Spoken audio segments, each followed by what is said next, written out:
Well, that, people, is what domination looks like. Aryna Sabalenka wins her second major, her second Australian Open in a row, and just absolutely dominates the field here and in Melbourne over the last 2 weeks. We're going to take a look at her run. We're going to take a look at where the top of the women's game looks like right now, and how Aryna Sabalenka looks like she's going to fare for the rest of the year, because she is looking good, and that was an incredibly dominant 2 weeks down under. So let's get into it. Here's the slice.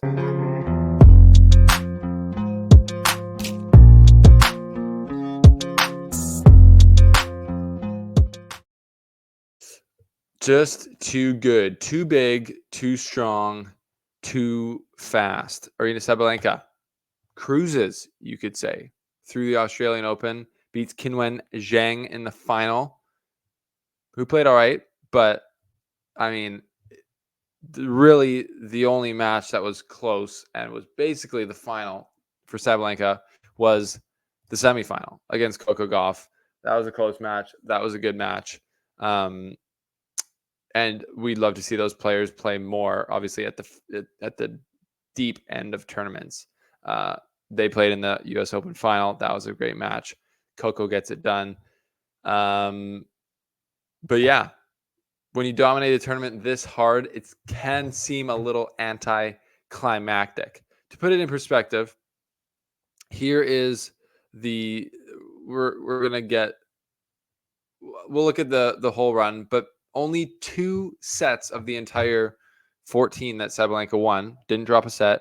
Only 2 of them got past 6-3 from her opponents. Both of those were in the Coco Gauff match. So literally just crushing all of her other opponents until the final, or including the final.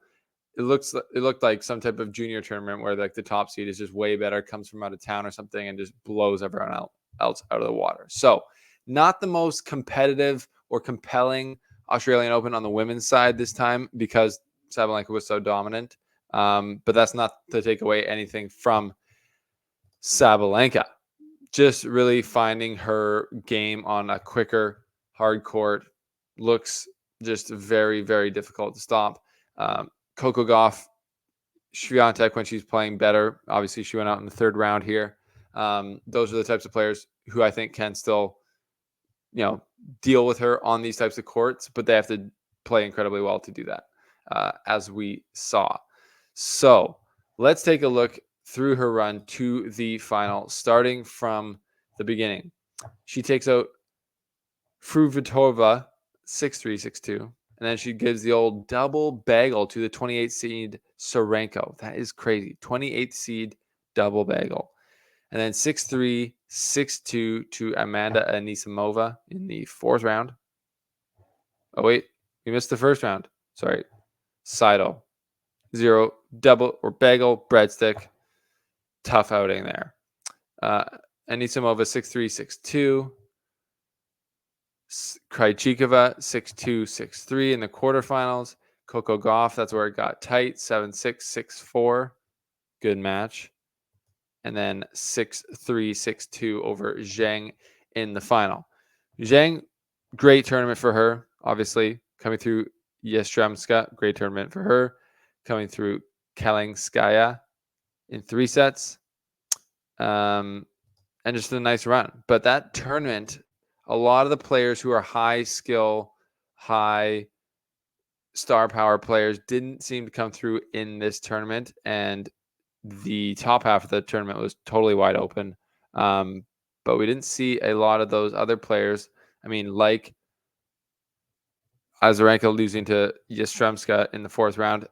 If you see Azarenka come through, you'd be like, that's a player who's reviving, having a really good run. That's someone who is a name that we recognize coming through the top part. Who else kind of lost early, though? We saw Svitolina then go down to Noskova, having to retire, obviously. But we missed a lot of the other big names that we're used to seeing who dropped off early. Don't want to pick on anyone, but Rybakina, obviously not there. Ons Jabeur loses 6-0, 6-2 to Andreeva. So Leylah Fernandez goes out in the second round to Parks. So a lot of the big names on the women's side lost earlier on. Haddad Maya. So that kind of paved the way for, I guess, Sabalenka not having the most difficult route to the final. And it probably wouldn't have mattered anyway, because with the way she serves, with the way she hits the ball, playing on the front foot, she's pretty much, outside of 2 or 3 or maybe 4 women, it seems like they can't touch her on this type of a court. So huge congrats to Sabalenka and her fans. Great performance throughout the tournament. Her live ranking will be up to 8,905 points. So about 800 points behind Swiatek.